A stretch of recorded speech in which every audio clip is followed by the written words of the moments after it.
विद्यानाथ जहां हमारे साथ जुड़ चुके हैं, सीधे वॉर जोन पर यूक्रेन में मौजूद हैं। विद्या, मुश्किल हालात है निश्चित तौर पर वॉर जोन में, आपके लिए भी और रिपोर्टिंग के लिए भी। लेकिन अब ये जो दावा यूक्रेन का, इसको कैसे देखा जाए? क्या ये सिर्फ एक साइकोलॉजिकल वॉर है, इसीलिए लगातार यूक्रेन कह रहा है कि उसने रूस का इतने बड़े पैमाने पर नुकसान पहुंचाया और अब यह दावा कि 97,000 से ज्यादा सैनिक उसने मार गिराए? राकेश, देखिए, अभी हालात के बारे में आपने सवाल किया तो सबसे पहले हालात बता देता हूं। मैं इससे पहले भी जब इस युद्ध की शुरुआत हुई थी तब मैं यूक्रेन आया था, उसके बाद फिर से यूक्रेन आया था और ये तीसरी दफा मैं यूक्रेन में हूं युद्ध कवर करने के लिए ही।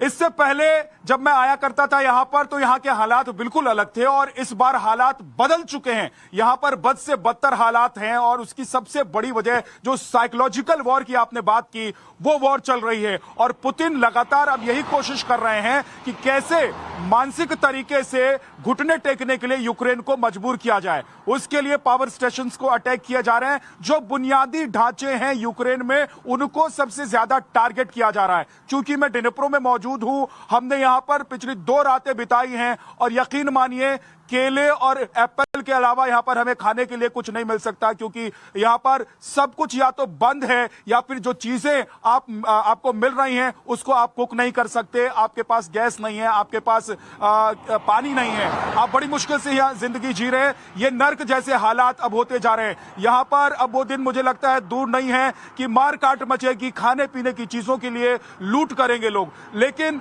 इस साइकोलॉजिकल वॉर में नुकसान भी हो रहा है। आपने कहा कि रूस को नुकसान पहुंचाने का यूक्रेन की तरफ से दावा किया गया है कि 97,000 से ज्यादा सैनिक मार गिराए गए हैं। जो आर्मी व्हीकल्स हैं उनको टारगेट किया गया है, टैंक्स को तबाह किया गया है। इसमें कोई दो राय नहीं है कि मुंहतोड़ जवाब दे रहा है यूक्रेन और लगातार टैंक्स हो, हथियार हो, चाहे मिसाइल्स हो, उनको मार गिराने में यूक्रेन कामयाब हो रहा है। लेकिन इसके बावजूद यहां धमाकों का सिलसिला नहीं रुक रहा है, यहां बम्बार्डमेंट नहीं रुक रही है, यहां बारूदों की जो बदबू है वो यहां की हवाओं में महसूस की जा सकती है। जिस डिनिप्रो में मैं मौजूद रहा 2 दिन, पिछले 2 दिन, अभी क्योंकि मैं खार्किव जा रहा हूं, खार्किव के रास्ते में, इसलिए आप देख सकते हैं ये हाईवे है। लेकिन 2 दिनों तक डिनिप्रो में रहकर सिंकिंग शिप वाली जो स्थिति होती है वो हालात मुझे नजर आए। आपको चारों तरफ अंधेरा दिखेगा और सिर्फ आवाज आती है तो मिसाइल्स की आवाज आती है, धमाके की आवाज आती है,